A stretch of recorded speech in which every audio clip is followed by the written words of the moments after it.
सुग्रीव द्वारा स्थानों का वर्णन तथा शतवली आदि वानरों को वहां भेजना।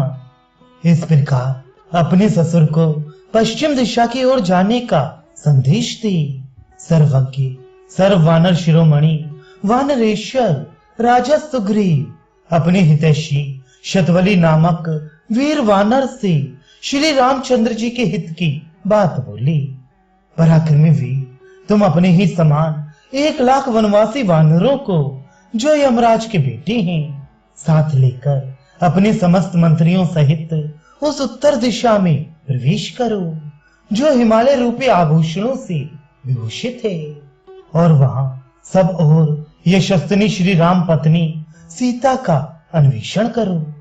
अपने मुख्य प्रयोजन को समझने वाले वीरों में श्रेष्ठ वानरों, यदि हम लोगों के द्वारा दशरथ नंदन भगवान श्री राम का ये प्रिय कार्य संपन्न हो जाए तो हम उनके उपकार के ऋण से मुक्त और कृतार्थ हो जाएंगे। महात्मा श्री रघुनाथ जी ने हम लोगों का प्रिय कार्य किया है, उसका यदि कुछ बदला दिया जा सके तो हमारा जीवन सफल हो जाए। जिसने कोई उपकार ना किया हो वह भी यदि किसी कार्य के लिए प्रार्थी होकर आया हो तो जो पुरुष उसके कार्य को सिद्ध कर देता है उसका जन्म भी सफल हो जाता है। फिर जिसने पहले के उपकारों के कार्य को सिद्ध किया हो उसके जीवन की सफलता के विषय में तो कहना ही क्या है। इसी विचार का आश्रय लेकर मेरा प्रिय और हित चाहने वाले तुम सब वानरों को ऐसा प्रयत्न करना चाहिए जिससे जनक नंदिनी सीता का पता लग जाए। शत्रुओं की नगरी पर विजय पाने वाले ये नरश्रेष्ठ श्री राम समस्त प्राणियों के लिए माननीय हैं। हम लोगों पर भी इनका बहुत प्रेम है। तुम सब लोग बुद्धि और पराक्रम के द्वारा इन अत्यंत दुर्गम प्रदेशों, पर्वतों और नदियों के तटों पर जा जाकर सीता की खोज करो। उत्तर में मिलेच्छ, पुलिंग, शूरसेन, पृस्थल, इंद्रप्रस्थ और हस्तिनापुर के आसपास के प्रांत, कुरु, दक्षिण कुरु, कुरुक्षेत्र के आसपास की भूमि, मद्र, काम्भोज, यवन, शकों के देशों एवं नगरों में भली भांति अनुसंधान करके दरद देश में और हिमालय पर्वत पर ढूंढो। वहां लोध्र और पद्मक की झाड़ियों में तथा देवदारू के जंगलों में वैदेही सहित रावण की खोज करनी चाहिए। फिर देवताओं और गंधर्वों से सेवित सोमाश्रम में होते हुए ऊंचे शिखर वाले काल नामक पर्वत पर जाओ। उस पर्वत की शाखाभूत अन्य छोटे बड़े पर्वतों और उन सबकी गुफाओं में सती साध्वी श्री राम पत्नी महाभागा सीता का अन्वेषण करो, जिसके भीतर स्वर्ण की खान है। उस गिरिराज काल को लांग कर तुम्हें सुदर्शन नामक महान पर्वत पर जाना चाहिए। उससे आगे बढ़ने पर देवसख नाम वाला पहाड़ मिलेगा जो पक्षियों का निवास स्थान है। वह भांति भांति के विहंगमों से व्याप्त तथा नाना प्रकार के वृक्षों से विभूषित है। उसके वन समूहों, निर्झरों और गुफाओं में तुम्हें विदेह कुमारी सीता सहित रावण की खोज करनी चाहिए। वहां से आगे बढ़ने पर एक सुनसान मैदान मिलेगा जो सब ओर से 100 योजन विस्तृत है। वहां नदी, पर्वत, वृक्ष और सब प्रकार के जीव जंतुओं का अभाव है। रोंगटे खड़े कर देने वाले उस दुर्गम प्रांत को शीघ्रता पूर्वक लांग जाने पर तुम्हें श्वेत वर्ण का कैलाश पर्वत मिलेगा।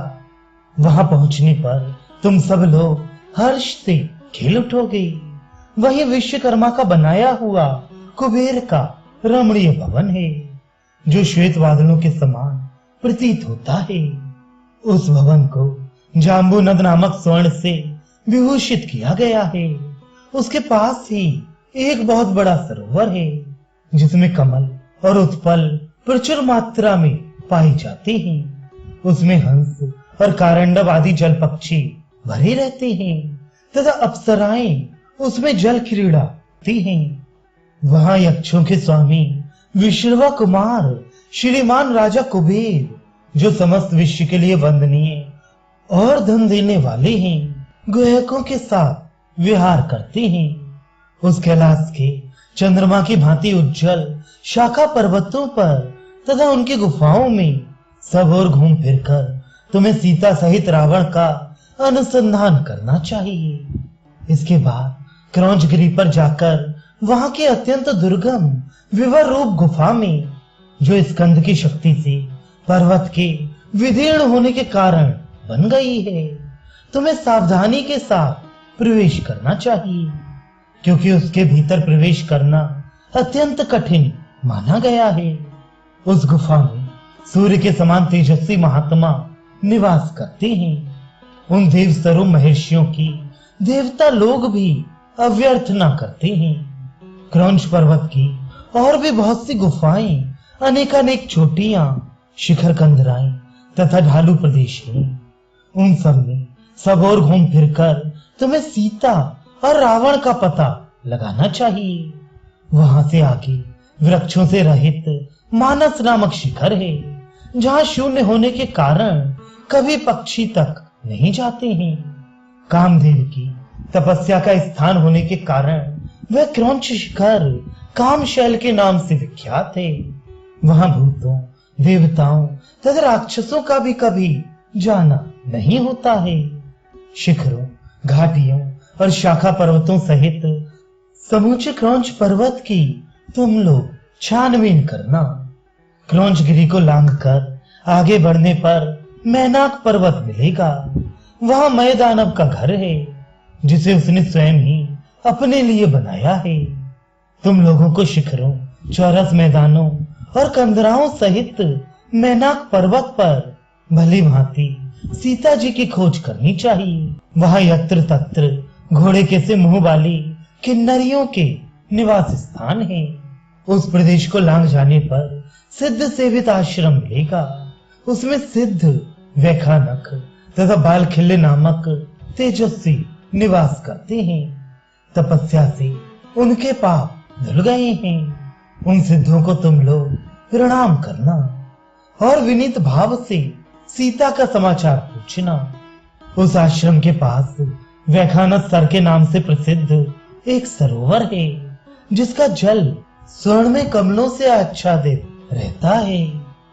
उसमें प्रातःकालिक सूर्य के समान सुनहरे एवं अरुण वर्ण वाले सुंदर हंस विचरते रहते हैं। कुबेर की सवारी में काम आने वाला सार्वभौम नामक गजराज अपनी हथनियों के साथ उस देश में सदा घूमता रहता है। उस सरोवर को लांघकर आगे जाने पर सोना आकाश दिखाई देगा। उसमें सूर्य, चंद्रमा तथा तारों के दर्शन नहीं होंगे।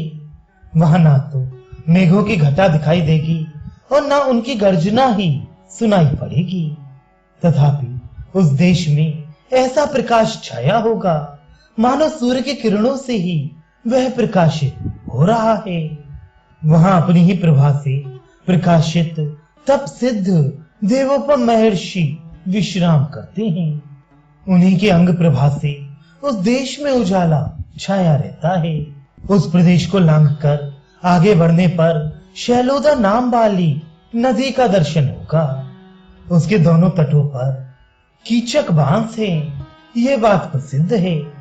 वे बांस ही साधन बनकर सिद्ध पुरुषों को शैलोदा के उस पार ले जाते और वहां से इस पार ले आते हैं। जहां केवल पुण्यात्मा पुरुषों का वास है, वह उत्तर कुरु देश शैलोदा के तट पर ही है। उत्तर कुरु देश में नील वैदुर मणि के समान हरे हरे कमलों के पत्तों से सुशोभित सहस्त्रों नदियां बहती हैं, जिनके जल स्वर्ण में पद्मों से अलंकृत अनेकानेक पुष्करणियों से मिले हुए हैं। वहां के जलाशय लाल और सुनहरे कमल समूहों से मंडित होकर प्रातः काल उदित हुए सूर्य के समान शोभा पाते हैं। बहुमूल्य मणियों के समान पत्तों और स्वर्ण के समान कांतिमान केसरों वाले विचित्र विचित्र नील कमलों के द्वारा वहां का प्रदेश सब ओर से सुशोभित होता है। वहां की नदियों के तट गोल गोल मोतियों, बहुमूल्य मणियों और स्वर्णों से संपन्न है।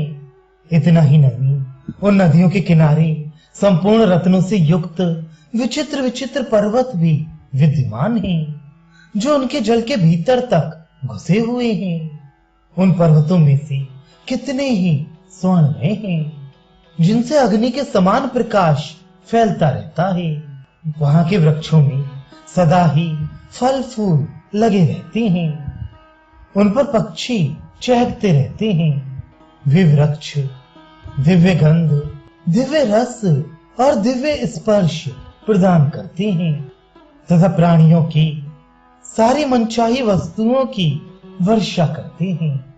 इनके सिवा दूसरे दूसरे श्रेष्ठ वृक्ष फलों के रूप में नाना प्रकार के वस्त्र, मोती और वैदुर मणि से जटित आभूषण देते हैं, जो स्त्रियों तथा पुरुषों के भी उपयोगी आने योग्य होते हैं। दूसरे उत्तम वृक्ष सभी ऋतुओं में सुखपूर्वक सेवन करने योग्य अच्छे अच्छे फल देते हैं। अन्य सुंदर वृक्ष बहुमूल्य मणियों के समान विचित्र फल उत्पन्न करते हैं। कितने ही अन्य वृक्ष विचित्र बिछौनों से युक्त शैयाओं को ही फलों के रूप में प्रकट करते हैं। मन को प्रिय लगने वाली सुंदर मालाएं भी प्रस्तुत करते हैं। बहुमूल्य पेय पदार्थ और भांति भांति के भोजन भी देते हैं तथा रूप और यौवन से प्रकाशित होने वाली सद्गुणवती युक्तियों को भी जन्म देते हैं। वहां सूर्य के समान कांतिमान गंधर्व, किन्नर, सिद्ध, नाग और विद्याधर सदा नारियों के साथ क्रीड़ा विहार करते हैं। वहां के सब लोग पुण्य कर्मा हैं, सभी अर्थ और काम से संपन्न हैं तथा सब लोग काम क्रीड़ा परायण होकर युवती स्त्रियों के साथ निवास करते हैं। वहां निरंतर उत्कृष्ट हास परिहास की ध्वनि से युक्त गीत वाद्य का मधुर घोष सुनाई देता है, जो समस्त प्राणियों के मन को आनंद प्रदान करने वाला है। वहां कोई भी अप्रसन्न नहीं रहता, किसी की भी बुरे कामों में प्रीति नहीं होती। वहां रहने से प्रतिदिन मनोरम गुणों की वृद्धि होती है। उस देश को लांघकर आगे जाने पर उत्तर दिखती समुद्र उपलब्ध होगा। उस समुद्र के मध्य भाग में सौमगिरी नामक एक बहुत ऊंचा स्वर्णमय पर्वत है।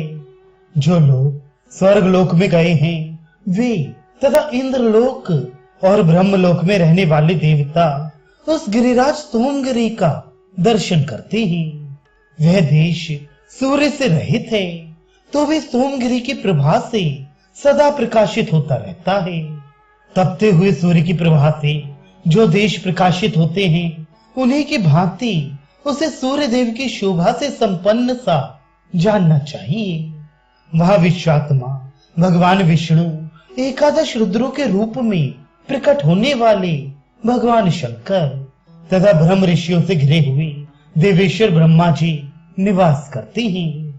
तुम लोग उत्तर कुरु के मार्ग से सोमगिरी तक जाकर उसकी सीमा से आगे किसी तरह बढ़ना। तुम्हारी तरह दूसरे प्राणियों की भी वहां गति नहीं है।